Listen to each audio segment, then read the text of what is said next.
Reconvening, declaring that this meeting is formally reconvened. But we have had a few days break, so I am going to start with Karakia Timatanga. So if you could all join with me. Mai te pai e maunga, kararo ki te tai, mai te ki te awaraki, tēnei te hahuri, awhirai e tarawani, whānau, haere te toki, urie, taiki. Kia ora, thank you very much. And I will call for apologies because we have some councillors who were at the last meeting but who are not here, so we have apologies from. Councillor Terry Campbell, Aileen, and Joel Nutty. Joel Nutty from Kakapura Whitia. I'd like to move those apologies be accepted, please. It's moved by the Deputy Mayor, seconded by Councillor Gallen. All in favour? Against? Abstentions? Motion's carried. Thank you.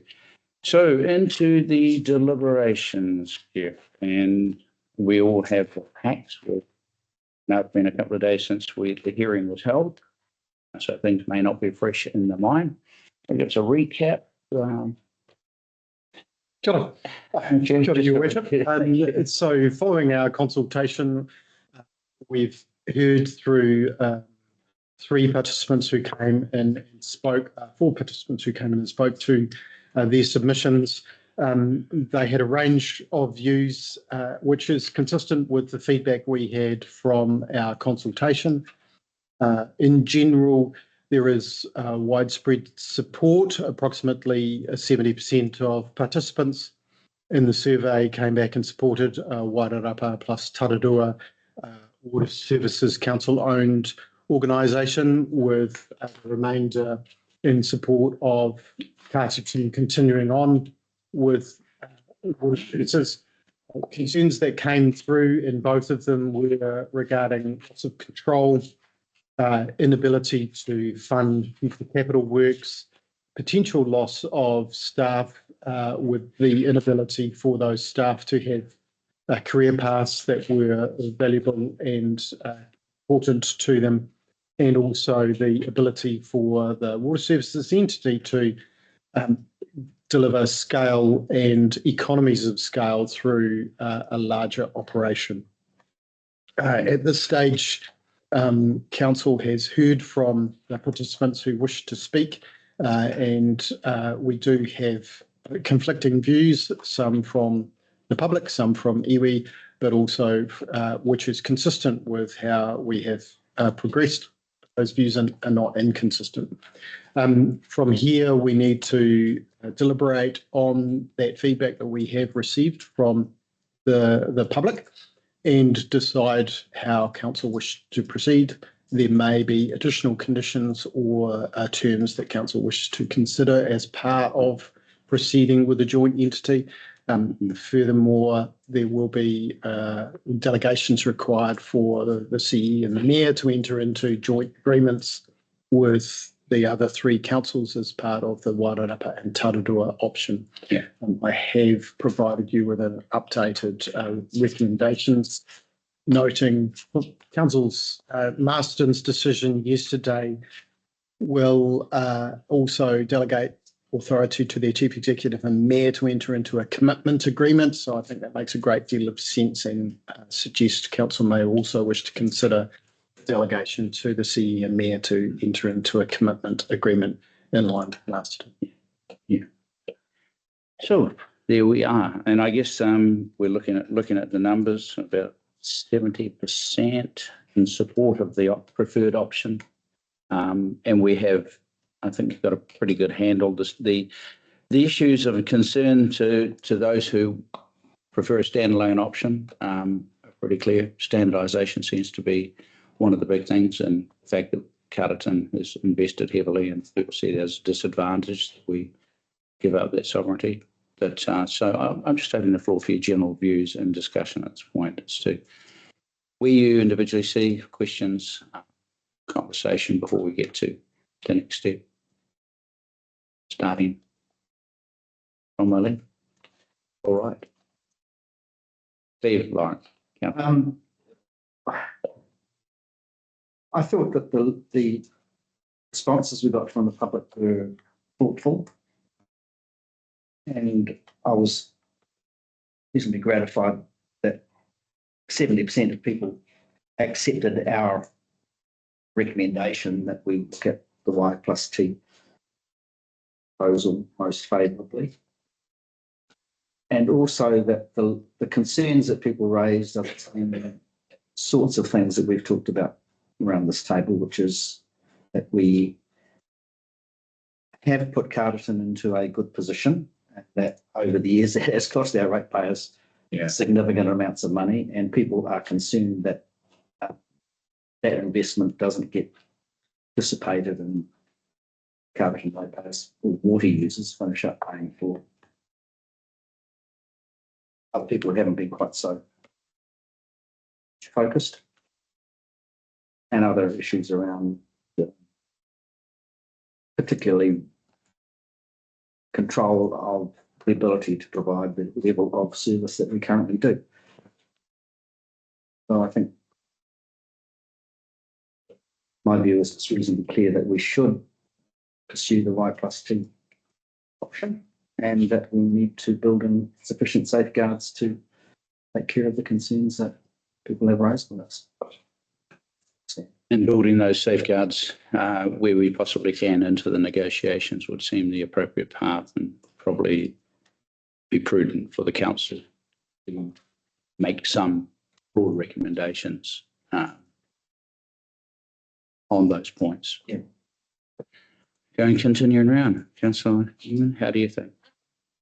I agree with what Steve said. It was feedback, and nice to see that majority supported what we've discussed as being a good idea long term, like thinking the intergenerational view. It is going to be painful shorter term, like there's niggles that we need to sort out. And I think the longer we can protect, you know, by not having the price standardization and have those protections in place, it'll ease that transition in. I think it's where we need to go, but it's going to just be ensuring that we do it with keeping our Carterton ratepayers at the forefront of our minds in that process.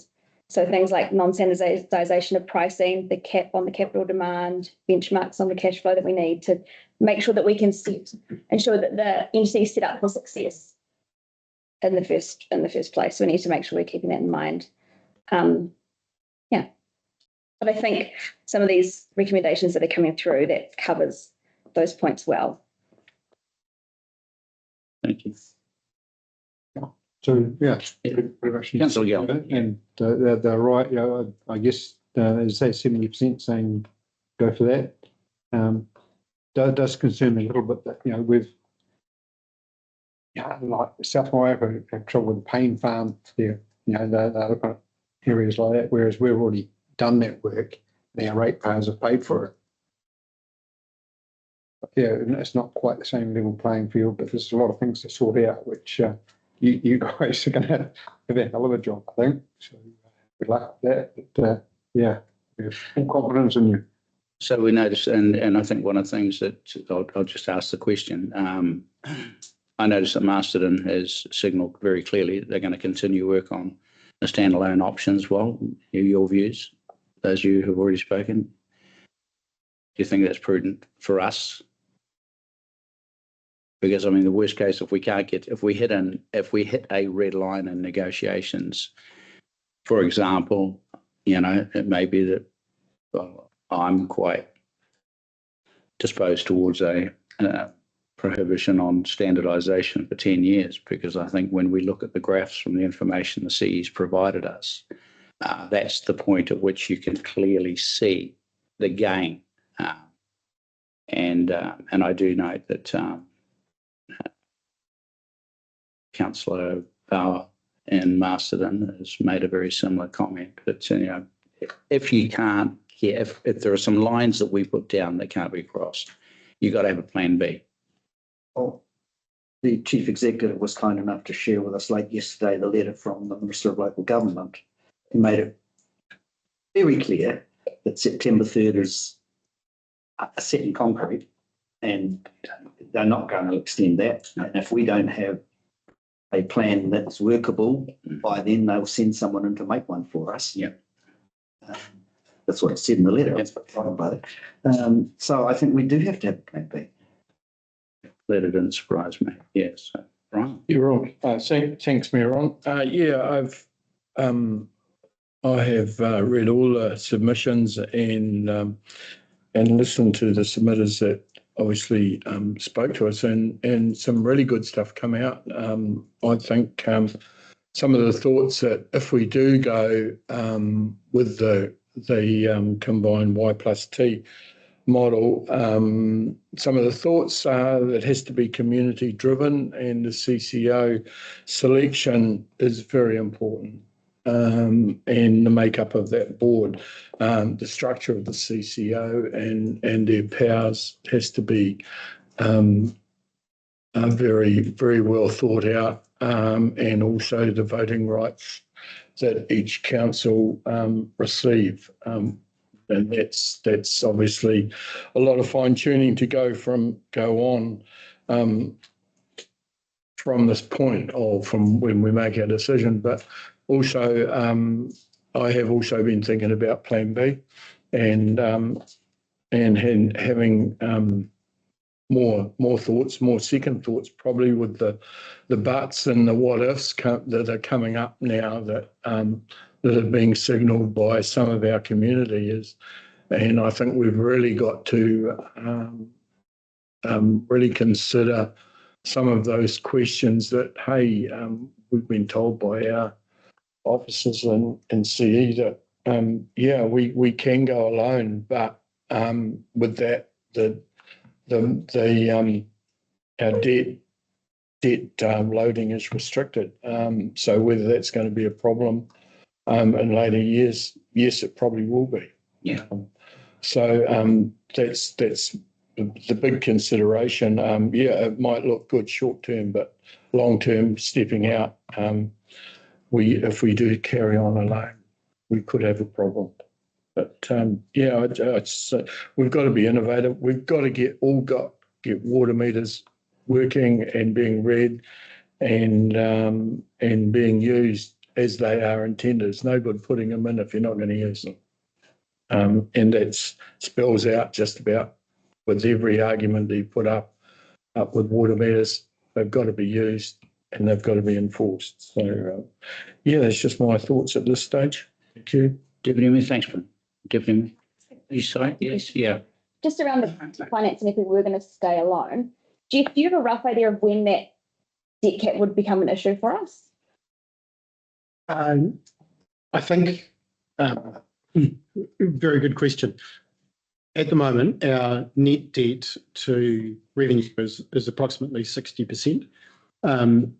We are required under the legislation by 2028, I believe it is, to ring fence all of revenue from waters and costs associated with waters to waters.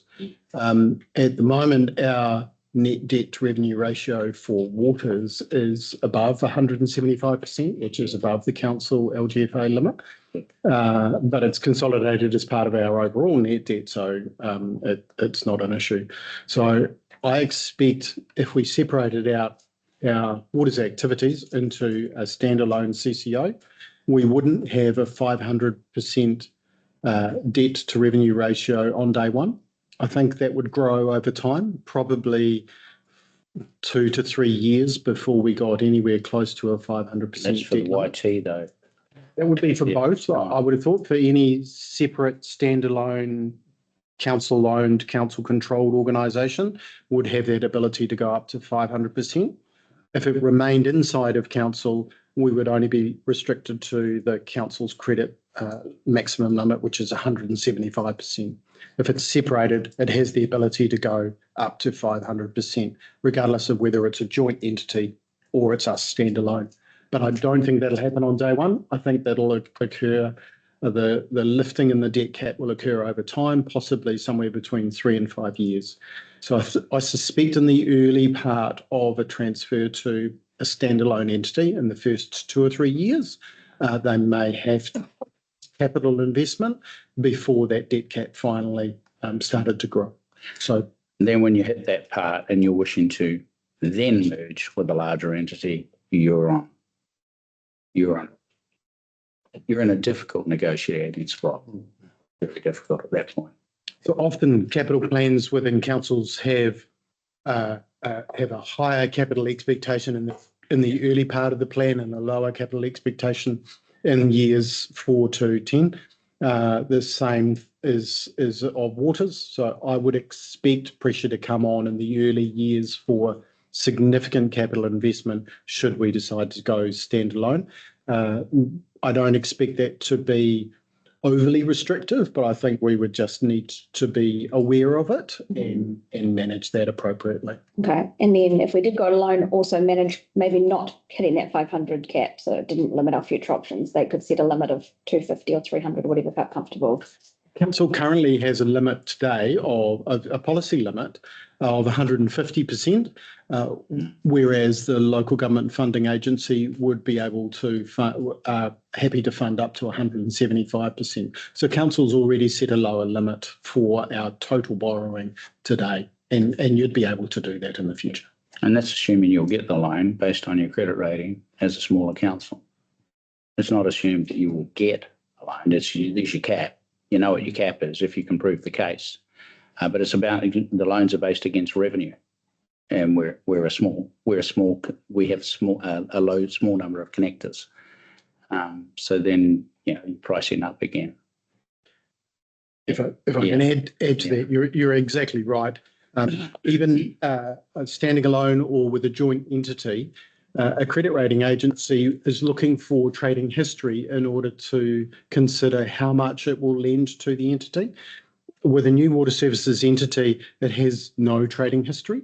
So that's why I suggest that it's unlikely they will have a 500% debt to revenue ratio on day one, and that would occur and grow over time as the trading history was built up and the credit rating agency got more and more confidence in the entity's ability to perform according to its plan and have the cash flows available that it said it was going to have available. So, but if we did that Y+T model, we'd get 500% on day one, or that could also be stepped up. We're not sure of that either. I don't expect it would have 500% on day one. I believe the limit would be lower than that on day one, and it would grow as the trading history of the entity was happened over time. The question there, Lou, is it comes back to the debt conversation and how much debt is transferred over.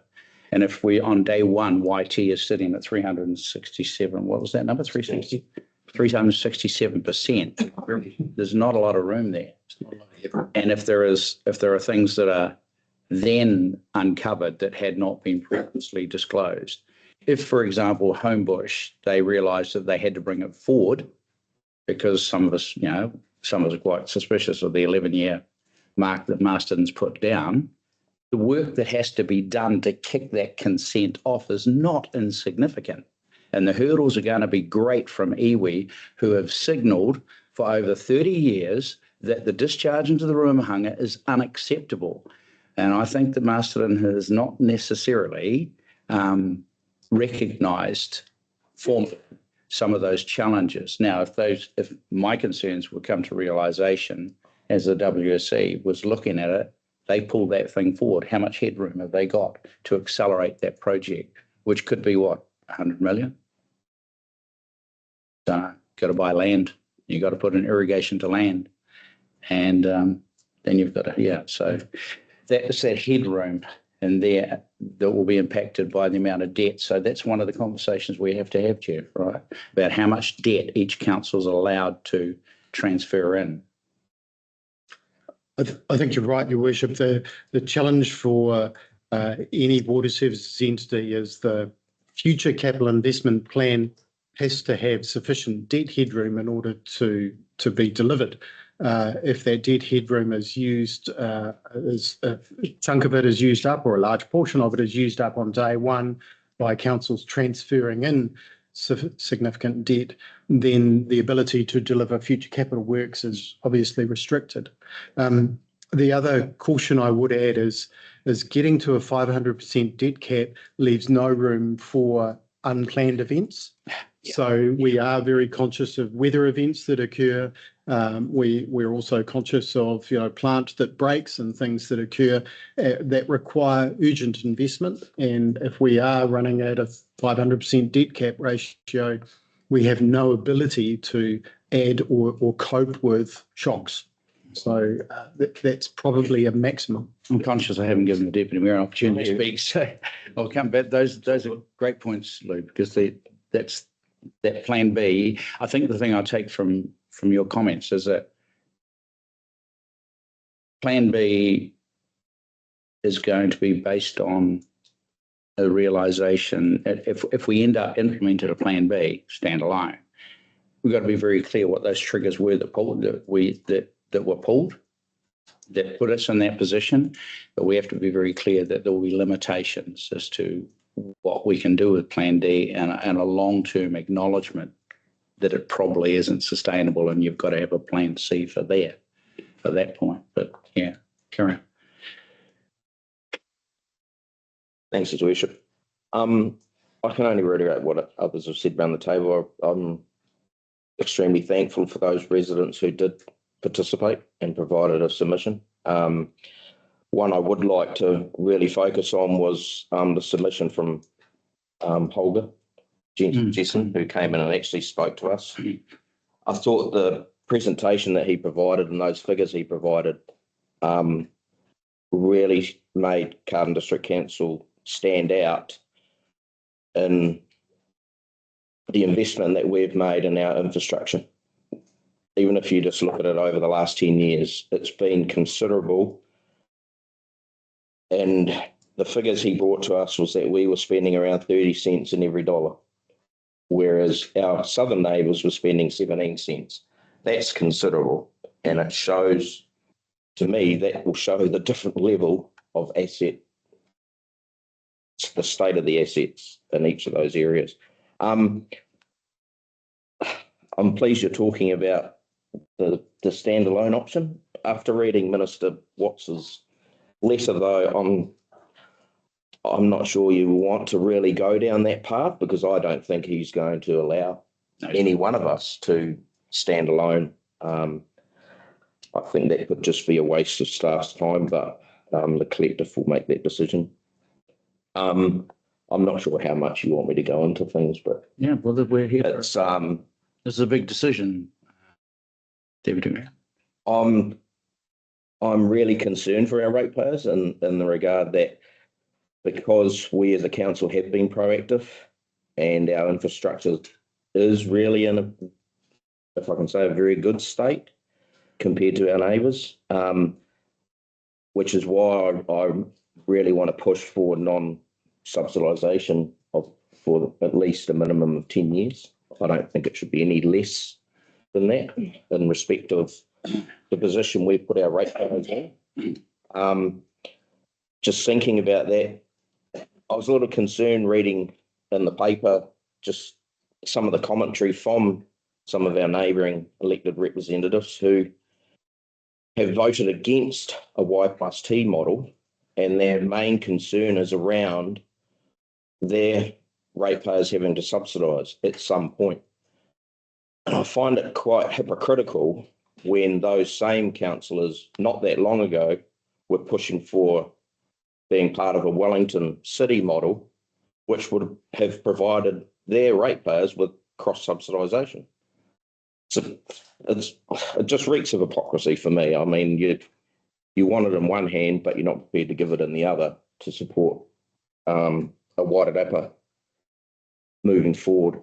So I think the Minister in his letter also spelt it out very well for us, what a Y+T will provide. And I don't really need to read all that there. It was in that letter. I think it's for all to see that the efficiency and so forth over a period of time is just going to be beneficial to us all. And the staff, we're not going to be able to be single councils moving forward. The staff aren't going to be here. You can imagine the staff are going to be plucked from here, there and everywhere all over New Zealand. There's just not going to be the staff around. So I think a Y+T is certainly a good way for us. Yes, Councillor Newman. Do you want to follow on? Well, I'd just like to go back to Plan B, just for a little bit of clarification as to whether that would entail, or what with the best option is basically to carry on as we are, where waters is just part of council, or whether we do set up a separate CCO. The advantage of a separate CCO, as I understand it, is that it could then go to 500% of revenue. But when we talk about revenue for council and revenue for waters, they're quite different things, which is why would be over our debt cap if it was just waters, but we're well under council because of all the rates. So I wonder what actually is We the can't most say. best option for us is to just carry on exactly as we are, or to set up CCO. Is that correct? We can't keep it within council. We can't do that. We can. It must be ring fenced. So the requirement of legislation is that all of the revenue and all of the costs must be totally ring fenced for the delivery of water services. And as long as they're ring fenced, we will meet the requirements of legislation. The next, and that can remain in-house. The next possible separation is if it is separate, completely separate entity, which is either a council-controlled organisation or a council-owned organisation, where it has its own board and its own governance and it's structurally separate from council. And that is, so the first option is we're limited by council's debt cap at 175% or slightly greater if we get a credit rating. If it's structurally separate, we do have that ability to extend the debt cap higher for waters. Now, that has to be completely structurally separate for that to reach a 500%, but that is a structural separation of water services from council's operations. And then the last piece we're talking about is structurally separate and joined up with Wairarapa entities. Make sense? So if I'm of the two sort of Carterton only options, which would you prefer? The structurally separate Carterton only option would provide a greater debt headroom for council for waters operations. At the moment, council doesn't have a debt problem. And so that may be attempting to solve a problem that doesn't exist. And council could probably carry on as it is for a number of years with water services as they are today, managed internally. We wouldn't have a debt headroom. We are still providing levels of service and we are able to fund our capital plan over the 10-year period of the long-term plan. The rider on that I see is then all your depreciation comes in. Yes. And all those problems that you've just been discussing recently crystallise immediately. Yes. And You'll fit that into, if we did do a plan D and your plan B and that would come into the maths. Our plan B would be to submit a water services delivery plan to government based on direction from council, whether that's internal or structurally separate but standalone. Would take instruction from council on that, but we could do either. The easiest solution, the cheapest solution would be to keep it in-house for the immediate future. There doesn't appear to be a burning bridge that we have to fix at this stage. unless the minister decides that's unacceptable. And I think the message that we've all got is he's not going. The purpose of this legislation, whether it's Labour or national, whether it's Three Waters or local water done well, has been well stamped since 2016. And this legislation hasn't gone away with changes of government because of those fundamental issues and reinforced by the Infrastructure Commission, what's it called? Anyway, and so that's where the government's signalling it intends dealing with it. I probably think we'd last about 30 seconds in a standalone option of that type. Yeah, Councillor Newman. Chief, I was just wondering if you could talk to us about the risks of not having a plan B. Like if we didn't also agree to have the two working at the same time, what risks are? To me, the risk we are attempting to mitigate by putting in place a plan B is the joint entity of Wairarapa and Tararua depends on 4 councils agreeing. If one of those councils decides to pull the pin, we need to have a plan B to submit to the local government, to the Department of Internal Affairs in a very short period of time. So I don't view it as a risk that we would ourselves create, but it may be forced upon us by another one of the parties pulling out at a late stage. Or potentially, if some of the critical safeguards, which we want to talk about, are not acceptable to one or other of Correct. the 3. Correct. In which case we may say, sorry, we can't, in all good conscience. So that's a good segue. I think, maybe we talk about that because I think we're pretty clear what the community has said is the best option. 70% have said, we agree with you, YT.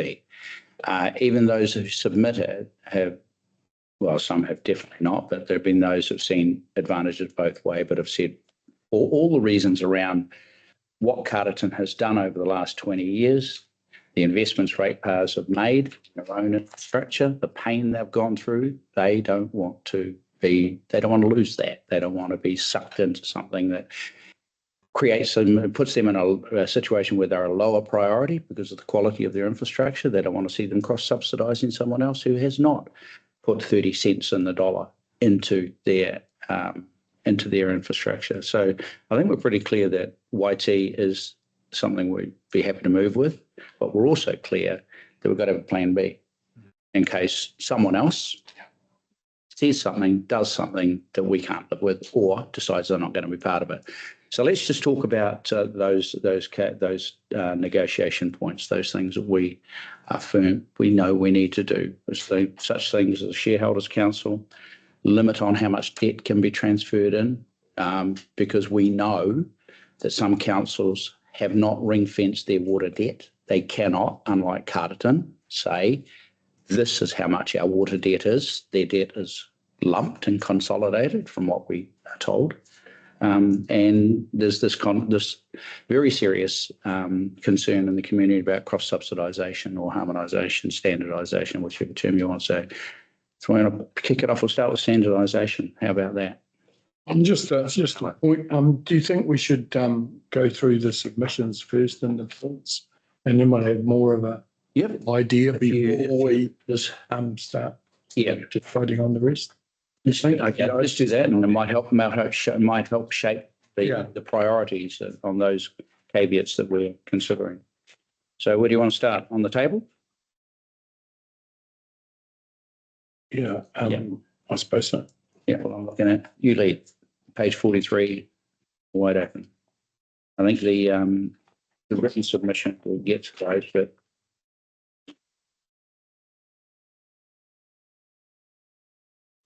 probably my thoughts are if we probably go through these one by one, and if there's any thoughts apart from what's written down here, this is obviously It's 139. the summary sheets. Yeah, there is a summary sheet there. There is a summary sheet there. If you want to go through each and individual one, I mean, how does committee feel? Does it? I think we've probably got a pretty good steer from these. Yeah, I think we are able to summarise. Yeah. Okay. I take your point, Councillor Della, showing diligence to the submissions that have been made, but I do take it that this has been a long process, and I don't think there's a member at this table right now who hasn't read these. And the one that's there, the one of the submissions that puzzles me is the 2 submissions from Rangatani, both in opposite directions, which cancel each other out. And I just think, as I've said previously, it is helpful when iwi have a consolidated view. It is not helpful. It is challenging for you as councillors to make a decision when Hapu disagrees with iwi, when Tai Whenua disagrees with the PSGE, and it is not for council to be putting itself in the Carterton ratepayers in the crossfire of iwi who are at parts of iwi and iwi which are loggerheads with each other. So it's sad because the person who sat through all of the discussions from Rangatani was Jo Hayes, and she was mandated by the iwi, by the PSGE to make decisions on their behalf. That Amber comes out with a submission that's totally opposite presents you with a challenge as to which one you put weight in. But for myself personally, I know the two iwi people who sat at the table. Robin Potangaroa represented Ngāti Kahungunu, both the Tai Whenua and the PSGE. Jo Hayes represented both the Tai Whenua and the PSGE for Rangatani. And they were right through the whole process, and they made it very clear their support was for YT. That's the only submission that I could pick out of all of them that I found challenging. Yeah. So are there any? Yes, Councillor. Brian, was there anything that you wanted to flag up from? No, not really. I mean, the general discussion that we've had already basically summarises all this. And also the general discussion that I have written down, and from what I took from the submitters that actually come and presented to us, I think has been covered already as well. But I was just leaving it sort of open if anybody's got anything out of left field that's in here that they want to discuss or anything. To me, I can't see anything in there. It's just that I think a lot of the submitted points will come out when we start writing our terms of reference for the shareholder committee and then on to the board. So I'm quite happy to move on. I think, Brian, the one thing that stands out for me, and I'll just while you're pausing to think, but fairness comes out to me, and it doesn't matter whether it's those speaking in favour of YT. There are a large portion of them still signalling that they are concerned about that one issue, and there's a lot, and those people who are opposed to YT wishing standalone are concentrating that around, broadly speaking, the fairness to Carterton ratepayers who, consistently have worn the pain of building their infrastructure, whereas others have not. But that said, the overwhelming view is that the Wairarapa and Tararua would be better off joined up for the distant future. Your Worship, in summary from the submissions we received, the community was concerned about cross-subsidisation or price standardisation. They were concerned about the ability for council to control its future, so that loss of control of the future. They were next concerned about our ability, or council's ability, or the water services entity's ability to fund future investment that is required as part of the upgrades. They were concerned about the ability for us to manage growth within the district and not restrict growth, as other councils have found challenging. And then they dropped into less important, less flagged items, not less important, but things like concerned about climate change, use of innovation as part of our technology, standardisation, efficiencies, and the role of whenua. Thank you. And I think if we look at our draft recommendations, just taken from the top, we tick off cross-subsidy. Sorry. Sorry, on the role of mana whenua. I see in our recommendations there's nothing about if we want to ensure there's a role for iwi on anything. I just wonder if we need a discussion around whether that should be something that we want to see on there or not. And the other thing that I notice is missing is, I know Masterton kept talking about having off-ramps and exits. Is our only exit that 25th of June, and is that sufficient? So there are two things that I've just noticed aren't mentioned in there. To me, I would like to see some sort of iwi representation, and I think that's a non-negotiable, and I think we should have that on our list of things to be considered towards it, but feedback on. In what way though? As part of the shareholding group? I think so, yeah. Yep. I think we're all in agreement that both iwi would be, Yeah. well, from my perspective anyway. So is that something that we should have? I think we could word that there's an expectation from Carterton District Council that iwi will hold positions on the shareholding council.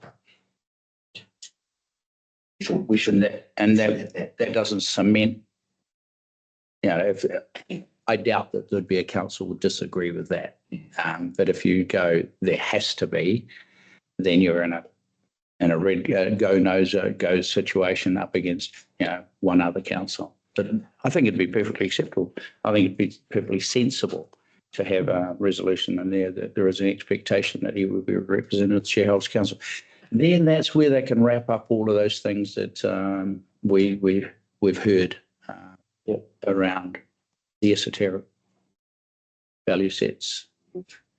That'll be for them to Be working with their work in. Yeah, because down the line, now the CCO is going to set up its own strategic vision. It's going to set up its own strategic goals. It's going to lay down its value sets, and whether that detail comes out in the statement, letter of intent, I don't think so. I think it's when you let the board get on and do its work. But those value sets will be important at that point because that determines the culture of the entity as it goes forward.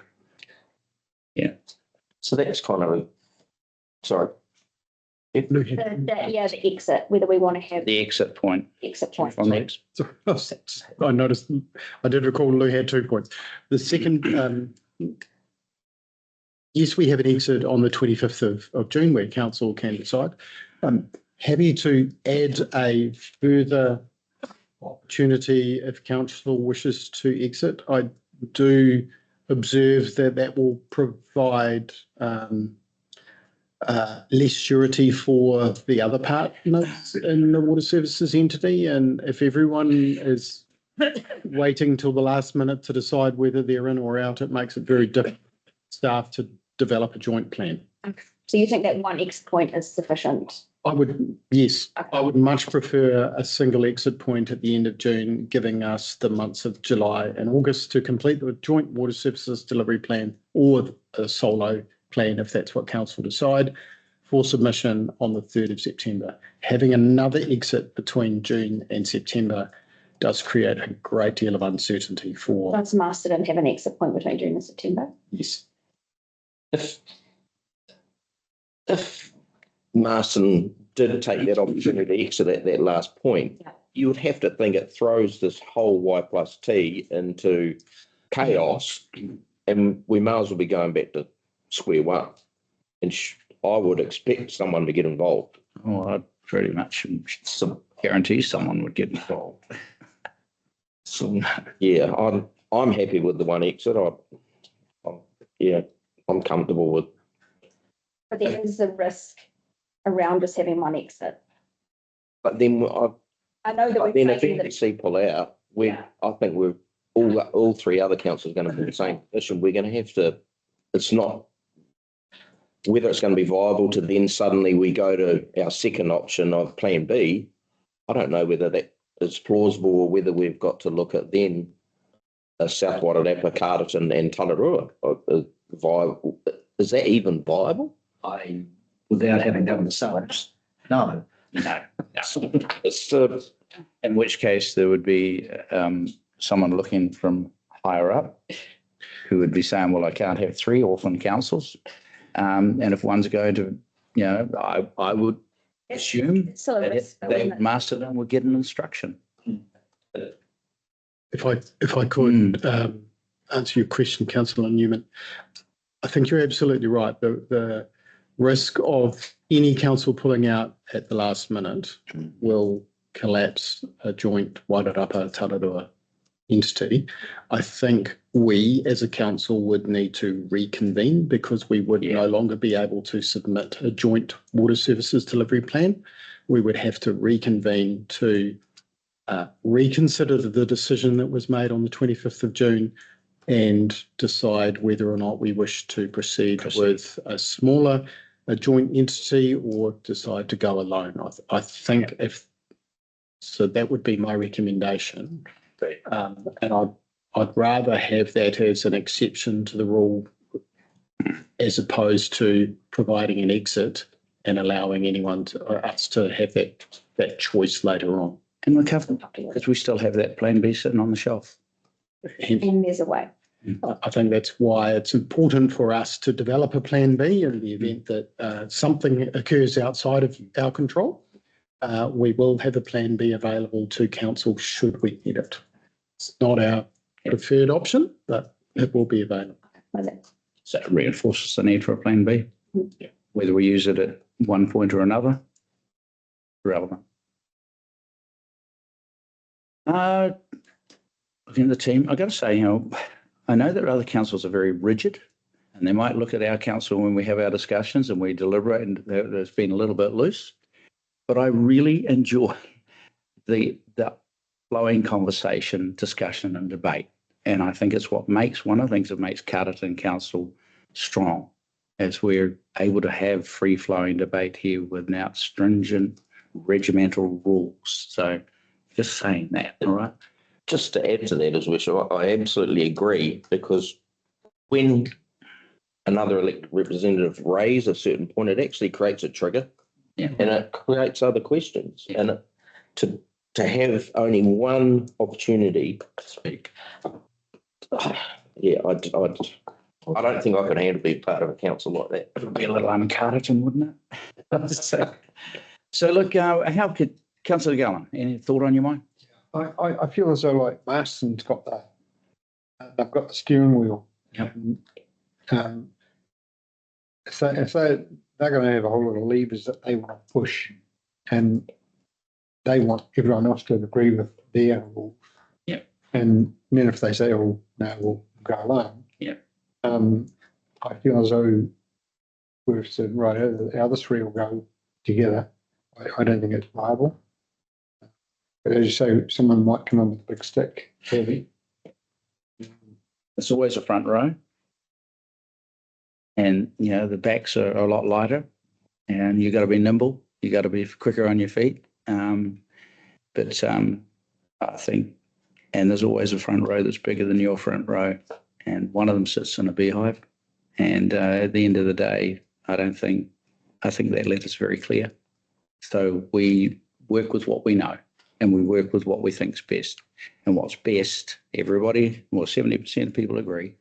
60% in Masterton, and how high was it in South Wye? Tararua, Jim? 70 something in South Wales, I think. Yeah. So, quite clearly across the YT region, most people can see what the long-term advantage of the large single entity is, but we look after ourselves by having a plan B ready to move to that direction if we have to. But I think you make a decision that you can be proud of, that you're looking more broadly than just our interests alone. So, and that brings some compromises, and we just have to try and set ourselves some levels for negotiations, recognising that we're the halfback and we may be playing up against an entire front row, but we do the best we can in negotiations and bring it back here. And you decide. You decide if it's good enough or not. It's a good segue. Do you want to go into those Recommendations. principles? The principles. Recommendations, yeah. So, Do you want to go through like the yes. subsidisation side of things? Where I was headed before, so we'll try that again. So let's look at the first one, because I think the CE's reminded us clearly the issues of concern, and we've talked about cross-subsidisation, debt, growth, the funding, control, pretty clear. And thank you, Councillor Newman, iwi perspective. So let's talk about prohibition on price standardisation for no less than X years. What's your thoughts and conversation? Let's have a talk about that. I've already made one. 10 minimum. Steve, Yep. 10 years. Well, the data we've been presented, I think 10 years seems sensible. So let's I think that's certainly our starting point. Yeah, that's what we should aim for. We should aim for that. Yeah, I'm quite happy with 10. With the provisor, it may be less if things are looking really good. So I don't know whether we need to have that no less than 10 years, or do we leave that in and let the board decide later on? Less than 10 years would be good wording because they might decide 12 years and we might be comfortable with that, right? They say we don't want less than that. Negotiations may require us to be flexible. I think giving your negotiation team some bandwidth or some freeboard to adjust so that they can bring something out, because at the end of the day, you're going to agree with it or not. But if we signal that that's what we want, it's the wording, Jeff, for this resolution that concerns me. The proposed resolution It says. says prohibition, that's it, end of story. No. Is noting the following items are to be considered. Yeah. So that we want them considered, not that we. Yeah. Are to be considered in negotiations. Yeah. Okay. That's what, yeah. Part of the negotiations that go on, let's say we push for 10 years of no subsidisation.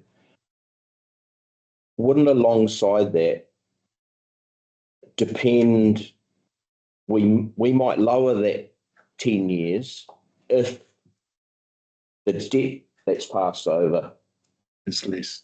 is less by some of the councils. Yeah. Wouldn't that have to be part of the conversation? And I don't want to pick out a particular council, but if they keep some of their debt to help the entity is able to work as it should, then I would consider dropping that subsidisation. But I think that's got to be part of the. See, and then we move to that conversation of what percentage of debt might pass through.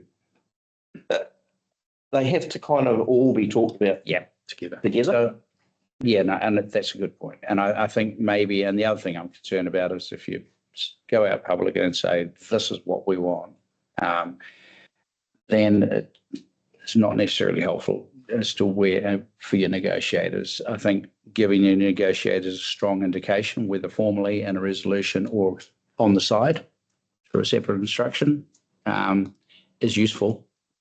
It's necessary, actually, but whether or not you want to pass a resolution that formally lays down for other people to see first up. I've never done a negotiation that way. It's helpful if the other councils know what we're thinking. Yes, broadly, yes, absolutely. And I mean, that signalling has already been done in the newspaper this morning from Masterton. So our concerns around our desire to have a prohibition on price subsidization, so price subsidization for a period of time. And that the general view of the table is 10 years would be fine. May I just answer Councillor Della's question about whether or not we leave the board to do this? My expectation is prohibition on price standardisation would be incorporated into the constitution of the new entity, and that would be up to the councils to agree the constitution. So that needs to be settled before the board of the new entity is given any kind of power. So you'd incorporate a sort of protection for Carterton's community, a prohibition on price standardisation in the constitution of the new board, of the new Water Services entity. And that way, it does require a change of the constitution in order to change it, should the board ask for that later on. But it's slightly more robust for the community that protection gives them, is more robust. Yeah, no, appreciate that. Thanks, Jeff. All these 1 to 4 or 1 to 5 recommendations we're going to put down here, I take them as you've already said, they are considerations for the letter of intent to the shareholder council. That is correct, isn't it? Limit on ring fencing. I think second one is fine in the wording that's there. Limit on or ring fencing of each council's capital requirements relative to the district's ability to fund capital for a period of, whether or not you want to be rigid enough and put something in a resolution around a time, or just signal that to the negotiating team quite separately. But it sends that message out there that that's what the negotiating team has been tasked with doing. It's a hard one to put a time on. Yeah, Very hard. for a period of time. Yeah, for a period of time, would make more sense to me, or yeah, And not stipulate years. you tell us. As I've indicated before, the water services delivery plan will be like a long-term plan. It will be refreshed every 3 years. Yeah. So my expectation is there will be sort of 3 yearly cycles of the water services delivery plan that will come out. So if we are talking capital, it might pay to consider any kind of limitation on that as part of a 3 yearly cycle. So 3, 6, etc. So you may wish to consider that as a 3-year limitation, which means you get through the first period of a water service delivery plan before it comes up for refresh, at which point you would expect the entity to have more information and knowledge on its future capital requirements at that time. I feel like it's a tricky one, right? Because we've had the conversation how different regions are going to need that investment at different times. That's not our turn. We don't need that. It's other areas' turns. But it feels kind of mean to be like, well, yeah, I don't know. That one feels a bit funny to me, especially putting the time frame on it. I think you need a little time frame to ease that transition and make it a little less painful, but I don't think it needs to be a long one necessarily. And any big spends going to take years to price coordinate anyway. So the 3 years to me is probably about right. And it also is within the review period of as Jeff has already pointed out. When we talk about a limit on or a prohibition on price standardisation, I presume that means that the water users in a particular district will be required to fund the capital works that take place in that particular district. Mm-hmm. So we're talking about two sides of the same coin, I think. And that's, I was going to say that before anyone said anything. Shouldn't that be 10 years? Shouldn't it match the subsidisation? Does it need to though? Because it would be impacting those ratepayers. Can I follows? Yeah. Can I ask what you consider a district? Is that Carterton? Is that South Wairarapa? Or is that Featherston Greytown? or Greytown? Or Northwood? Is that a district? Because it will be a water supply area. I had just thought we would be talking about the current territorial authorities, but you make a pretty valid point, I think, which doesn't affect us. It doesn't affect Carterton, no, or Masterton. Yeah. So maybe it's up to the other councils to figure that one out. I'm in the same space as Councillor Lawrence. So I would assume that you're ring fencing on the territorial boundaries, because it is a collective of consumers within that territorial boundary that has not contributed what they should have contributed over the years. It's not any one individual town. It's the whole lot of them. So I kind of agree with what Steve's saying. They're practically exactly the same thing. Yeah. If you ask me. But I think it's worthwhile making it clear that that's what we mean. That the different territorial authorities, or the water users in the different territorial authorities, will need to fund the capital investments in those territorial authorities as part of making the prohibition on standardisation. Yep. And at the end of the day, whatever is able to be agreed still comes back to this table. Or a yes, no. Just going back to number 2, Mm-hmm. do you think that we should go forward with a percentage?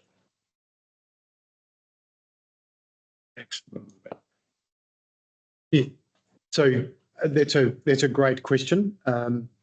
There's been a lot made of the ability for the water services entity to borrow up to 500%. And that has been one of the big selling points of a joint water services entity, that it has a higher borrowing capacity than councils today. It would feel a little bit shortchanged if it had a higher borrowing capacity and was then given a whole lot more debt than it was able to cope with on day one. Constrained its operation. And we also don't know how much debt it can take on. You said it's On day one, I don't know how much it will take on. I do know it'll be less than 500% because it has no trading history. And I think, sorry, I don't wish to speculate, but I do believe the local government funding agency has given an indication of the amount of debt it will provide to water services entities on day one, and it is not 500%. I thought it was less than that. It could be 250, it could be 350. I'm speculating, but it is definitely not 500%. So if you give us a more debt, we could be over that cap on day one. Yes. Mm. So let's say we threw out a figure of 25%. What would that be for Carterton? 25% of Your debt, your existing debt. debt to revenue. One moment. It's Yeah. Look, Our current debt to revenue is more likely 200%. Yeah. Debt to revenue. So if your water's revenue is $10 million, the amount of debt you can transfer is 20. Yes. If your water's revenue is $10 million and you can only transfer 2.5, then it's going to leave the councils for a problem. I'm inclined to leave it to the debate. You are correct. Our water's revenue forecast, we're talking very roughly, but our forecast revenue on day one is about $10 million. And our current debt is forecast to be about 230% of that. So 23 to $27 million.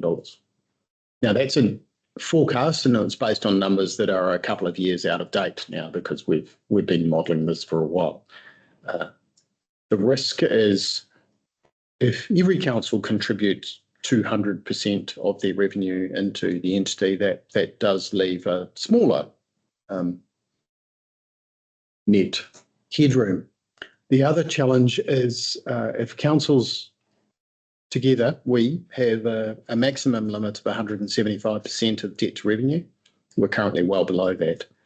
If we transfer all of our water's debt into the entity, that is more than 175%, then the remaining entity of council will have significantly less debt. And we run the risk of creating winners and losers between the entity left behind, which is now council, and the new water services entity. And I think all of the councils need to consider what is fair to transfer into the entity without encumbering it so much it has an inability to deliver the expected capital works and levels of service, but also without creating a winner left behind that has a council organisation with no debt. No debt. And is free from all its previous liabilities. So in short, you want to make sure you don't set the new CCO up to fail, Correct. and you want to make sure that people aren't unloading debt that is not water related, and unfairly burdenising and giving themselves an advantage, but burdening the newly formed CCO I think And I guess what you're and saying, the connected customers who will pay for that. I think what Jeff's saying is even if it is water related, it may not be possible to transfer it. That's right, not all of it. No, and that would be fair. because it does come back to, as we find when we go to the bank to get a mortgage, it all comes down to how much revenue, how much we earn for that water debt. And if we are transferring in more debt into the entity than we are giving it free cash flows to pay for that debt, or revenue to pay for that debt, then it feels like it is, that doesn't feel relatively fair. So I think the revenue that we put in needs to link in some way to the debt that goes into that entity so that it is fair for our communities. I think it's Deputy Mayor. I'm comfortable with 2 as it is because you really leave it over. I think you can signal very clearly, and we can have another discussion around what we think that number might be. But you can signal very clearly to the negotiating team your aspiration. But that's we're talking about to be considered. But we're just signalling out there. These are things of concern to our residents, our ratepayers.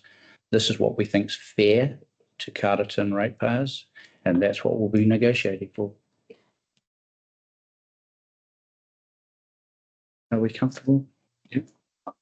Yeah, I think that's right. If we put a number in there, it's likely to create a straitjacket for trying to go forward. We would like to put a couple of straitjackets on, I think. They're not here, not in this council. Anyway. Okay, are we comfortable at this point to then proceed into recommendations? Should we talk So- about? Any further comments? The point, number 3, did we settle on a figure for that or no figure for that? I think once again, there's an obvious signal as to where it should sit, and we can negotiate around that. I think that's been expressed. The options are the 2 are matched or they're not. So am I hearing, reiterating, I'm hearing that the words for a period of no less than X years be dropped from the resolution, and we We just pay for a period.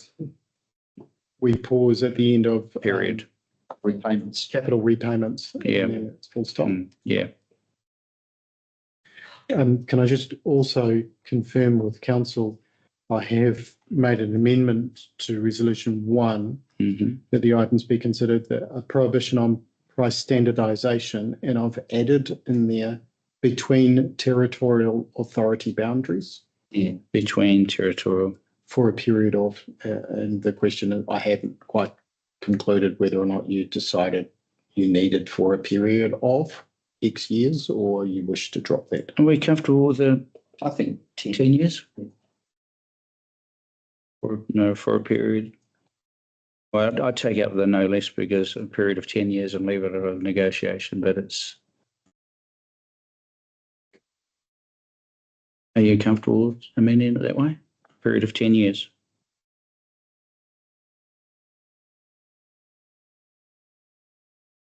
I added your wish, I added an item 5 following recommendation from Councillor Newman, Mhm. that an expectation that both iwi are represented on the shareholder council. Yeah, I almost wrote the same thing, but I actually named the iwi to be clear. So they know that. Yeah. Should we talk about number 4? Number 4, minimum. Yes, absolutely. 2 seats on.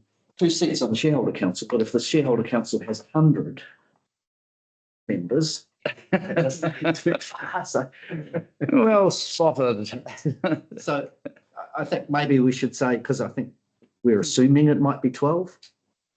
So I think perhaps we should say that.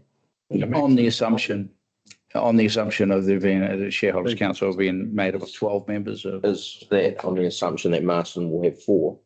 That is what we were assuming. Yeah. Our expectation, The maximum of 12. What's Yeah. 12s? It's 14%. yeah, and whatever, Should say that. so what? Minimum 14%. requirement of 40. 14%. And then whatever it is, it is. I've written down here board of 12 and I've got Marston down 4. So Yeah. 2 for you. So board of 12, 2% is 14%. Is that right? Yeah. Noting the number of households that we are predicted to have in the joint entity is approximately 13% of connected households. I was wrong, it's 16.6%, not 14%. So connected households is the measure. Yeah. Yeah, we've got 13%. So What's your number, Councillor New? 16.6% is what 2 out of 12 would be. Right. Can we just stipulate that we have an expectation that we will have 2 members out of a board of 12? Yeah. And then And then Whatever, becomes if the number goes up higher or lower, then. minimum of 2 or approximately 13%. 16%. Yeah, 16. but like a representation, like related to, Mhm. you know, like representative of the value of Connection. connections or. But our representation on the shareholders council will reflect percentage of connections. Do we actually need that resolution? Do we need it? Do you need that resolution or do you just wish to give that instruction? Seems like we're Yeah, we're digging into. it's less clear. But we wouldn't be happy to have 1 person out of 12 from How there. about fair representation, and we know what the goal is. Yeah, yep. I also don't think saying that representation based on the number of connections isn't a big ask. Yeah. At all. No. It would be like minimum. Representation based on number of Be connections. comfortable to put that. Oh, yeah. Fair representation. A representation. representation's good wording. Sorry? Fair representation. Shareholders count, that's CD. So that's CDC. Scenarios, isn't it? We'll have fair representation.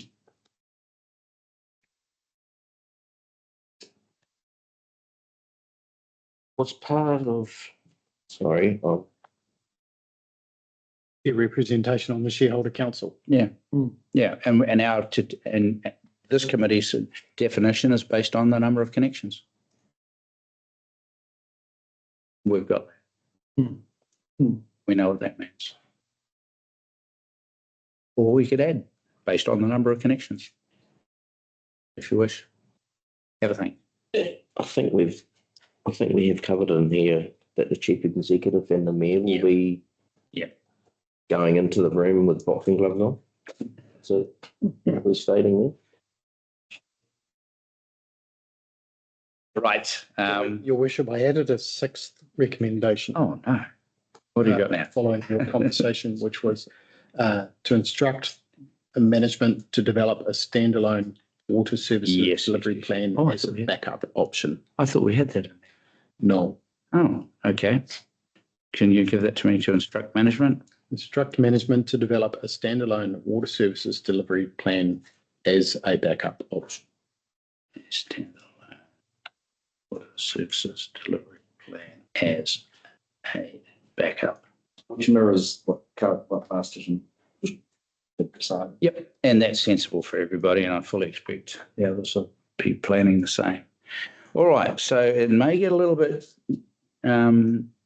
jiggity as we go through these recommendations, because as I struggle to interpret my own handwriting, but let's see how we go. So, are we comfortable proceeding from here, team? Yeah. Okay. First, that someone like move that we receive the report. Do we have no? We did that, didn't we?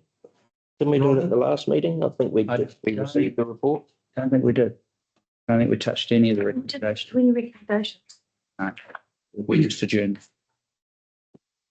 Okay, so first, We must have done if we. Can we hear this? Yeah, We heard the submitters. I thought we did. we Yeah. went straight into hearing. I We don't- thought. Sorry, we may have. I thought we did receive the report. Have we got no, And then did we move to receive the report before we heard the submitters? I don't know. Sorry. Let's move it anyway, and if it's a double up, then I'm sure Robin will take it out and just make sure. I don't want to have to come back and do something right. And so just moving that we confirm, I'll change the word to confirm that we received the report. And then moved by the Deputy Mayor, seconded by Councillor Della. All in favour? Aye. Against? Again, abstentions? Motion's carried. And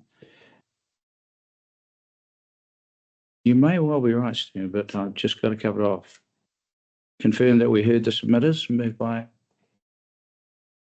Councillor the Deputy Mayor, seconded by Councillor Newman. All in favour? Just point of discussion. Yeah. I mean, it's really nitpicking, but what the recommendation says, we hear.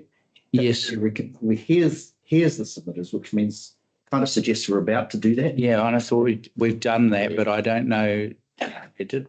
We just asked. Maybe if we changed here's. I should confirm. confirm. Confirm that we heard the submitters. I don't think it's earth-shatteringly important, but. I'm just changing the words, Robin, to confirm that we heard the submitters. Yeah. And the other one was confirmed that we received a report. That's the first one, confirmed that we received a report. This is confirmed that we heard the submitters, moved by the Deputy Mayor, seconded by Councillor Newman, and all in favour. Against, abstentions, motion's carried. Confirmed that we considered each submission and other feedback on the local water done well consultation document. Someone to move? So that needs to be passed. Confirmed? as well. Yeah, we're just double tapping to make sure if we didn't, it's not in the minutes already and it is done. Moved by Councillor Della and seconded by Councillor Gallen. All in favour? Aye. Against? Motion's carried. Moving in. Approves A, the Chief Executive giving effect to a standalone water services delivery plan and bring the draft WSDSP to Council for consideration at its meeting, or do we go to B, which is delegates the authority of the Chief Executive and the Mayor to enter into a commitment agreement with the three Wairarapa Tararua councils to progress to the point of the WSCC COO, and then we'll get to the next one. So I am going to move B, seconded by the Deputy Mayor. All in favour? Aye. Against? Abstentions? The motion is carried. C, the Chief Executive progressing a joint Wairarapa Tararua Council owned organisation service delivery plan with Masterton, Tararua, South Wairarapa District Councils and bring this back for consideration on the 25th of June 2025 council meeting. Someone to move?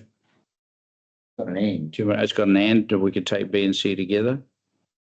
But I was looking for individual. You've already done B. Yeah, done B. C's That one's probably one that is a bit long. So So I agree with you to do C on its own again. we should But take yeah. the and out, shouldn't we? Yeah, that's right. Yeah. That's right. So we take out the and it's a standalone recommendation. So someone to move C. Councillor Lou Newman, seconded by Councillor Gallen. All in favour? Aye. Against? Abstentions? The motion is carried. So that is one. Crossed out A. B is, sorry, done. Down to D. Delegates the authority of the Chief Executive and the Mayor to negotiate key terms and conditions for joint Wairarapa Tararua Council owned organisation with Masterton Tararua, South Wairarapa District Councils and bring this back for consideration on the 25th of June. Noting the following items are to be considered. Now, we should read those out for clarity. A prohibition on price standardisation between current territorial authority boundaries for a period of 10 years. Correct. And a limit on the maximum amount of debt councils can transfer to the water services council controlled organisation based on a consistent measure, e.g. debt to revenue. Jeff, sorry. Are we able to leave the no less than 10 years? At least. Because we're stipulating we want, At least, yeah, like 12 doesn't really matter. Before we move to a resolution, I'm just looking for a sense. No less than 10 years on resolution part 1. Okay, sorry. moving to 3, 3. a limit on or ring fencing of each council's capital requirements relative to that district's ability to fund capital repayments. Full stop.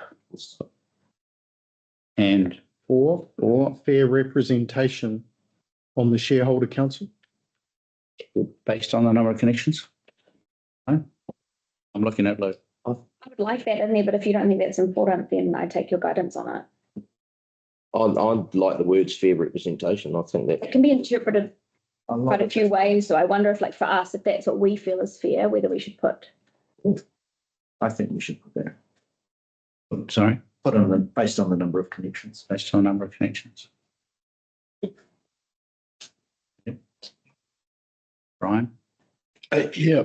I just don't want to go through the having to make an amendment. So if we can get the resolution right, we get go, then Fair we're representation on the shareholder council based on the number of connections. based on. I'm happy either way. Yep. Okay. 5, expectation that Ngāti Kahungunu, Ki Wairarapa and Rangatani or Wairarapa are represented on the shareholder council. Yep. And 6. Probably we could pick up 6 as a separate one. Okay. That's right. Okay. We'll leave. Yes. 6 will be, in fact, 6 will be an E, not a 6. Correct. Okay. So having heard D with its parts 1, 2, 3, 4, 5, all read out. I'm going to read them out again. Someone to move, please. Councillor Lawrence and seconded by Councillor Newman. Is there any further discussion before I put the vote? All in favour? I, Against? Abstentions?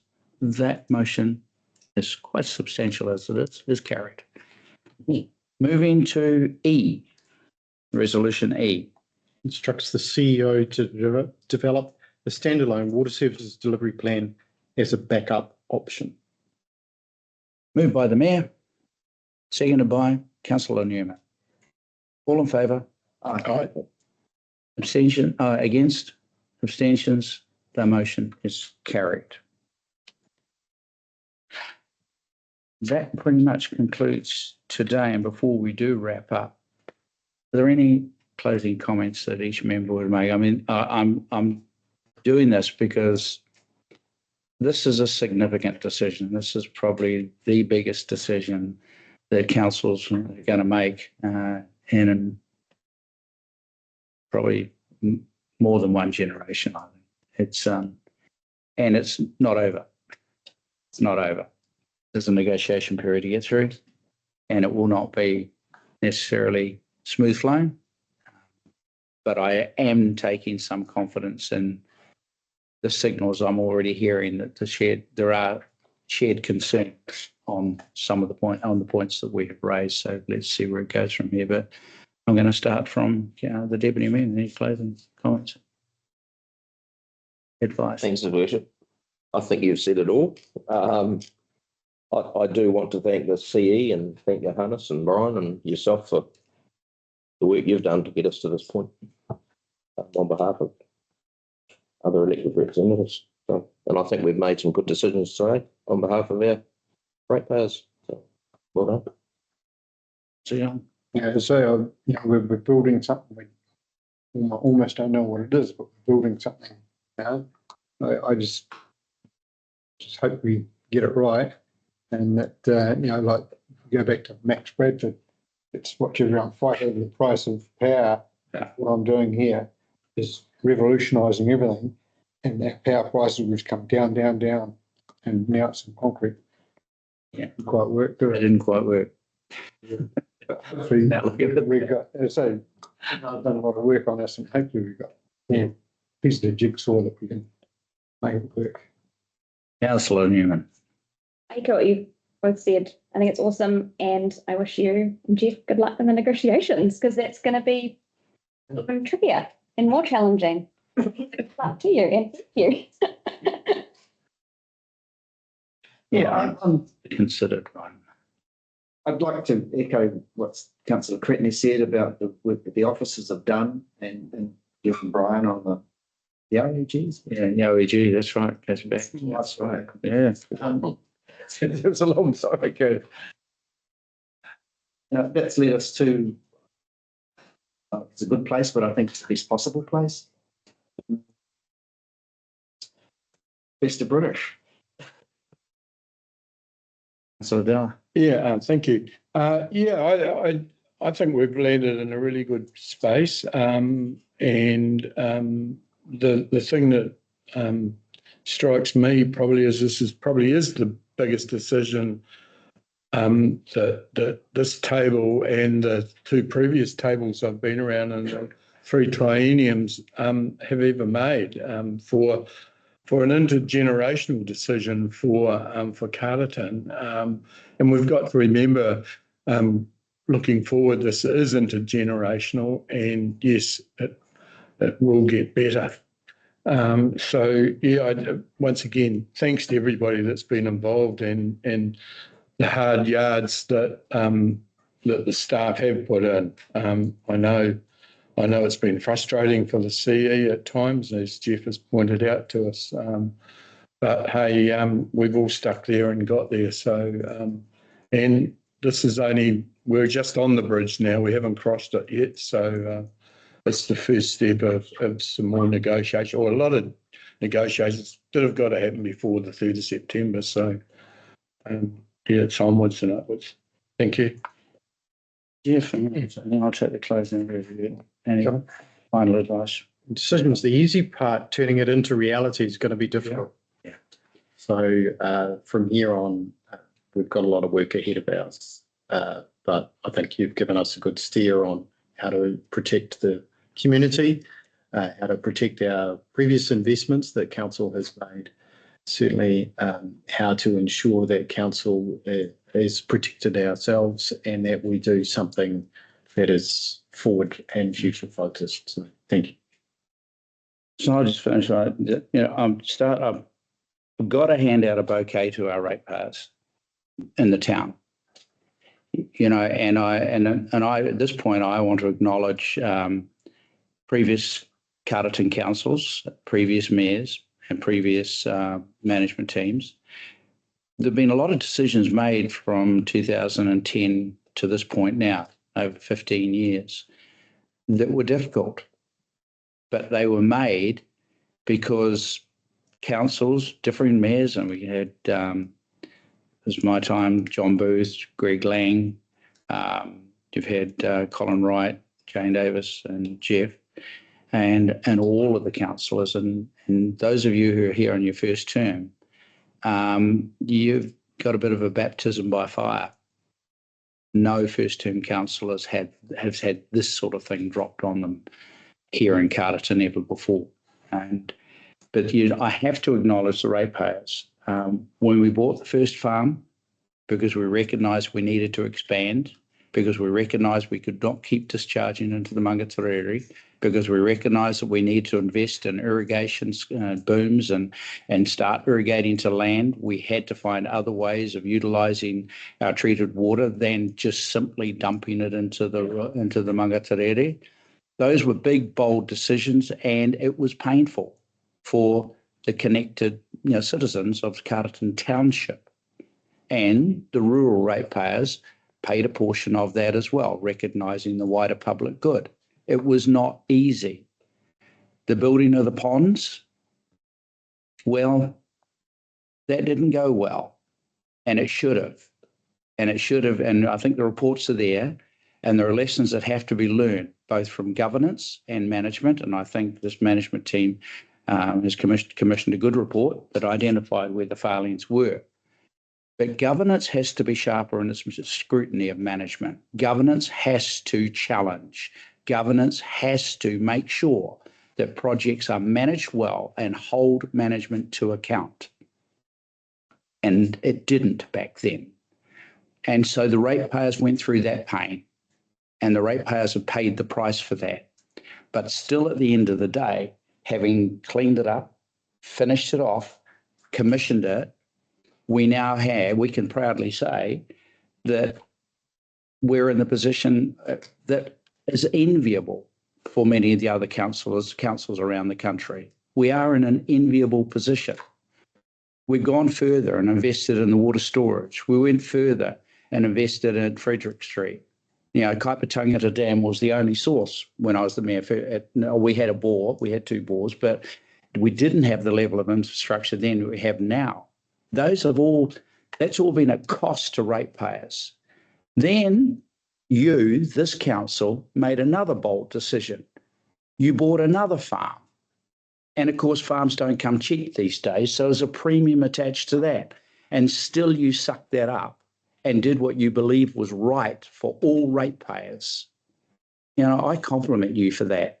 And at the same time, you've made decisions about Wainawa that, I have to say, management didn't think was probably a good idea at the time, but now management does agree with us. And we'll talk about that later. But water, wastewater, potable water, these things and pipes and plumbing, consistently, different Carterton councils, different mayors have done the right thing, which has put us in the position we're in now. So you are quite right on behalf of your ratepayers to look for fairness in this deal, because Carterton has done what's right and paid the price, both fiscally and politically. I can't say how more strongly how proud I am of that track record. And you should be proud of it, because the purchase of that farm and the expansion, the building of the nursery, councils 10 times your size have not done that. I just hope that the minister recognises it. I just hope that other people outside of here recognise it. And I do hope that the Carterton ratepayers recognise, that the pain has been for substantial gain. And we're in a strong position. And but I think the reality of the long term, the next 30 years, is pretty clear. And I think the reality of 3 little fiefdoms around here continuing to, tilt at windmills is a bloody nonsense. And this will be the first step towards the logical step of amalgamation, which will be for the greater good of all people throughout the whole of the Wairarapa. And you are drivers in that. And I just want to acknowledge you and thank you for that. So the decisions have been made. Now we go to, and it's a continuation, Brian, of that journey from the AOG in Wellington to the AOG over here to now to negotiations. But I want to thank you and I congratulate you, and I want to thank the staff, as you already have just done, acknowledge the work that's gone in by management. This has been a long journey, and but it's not quite over.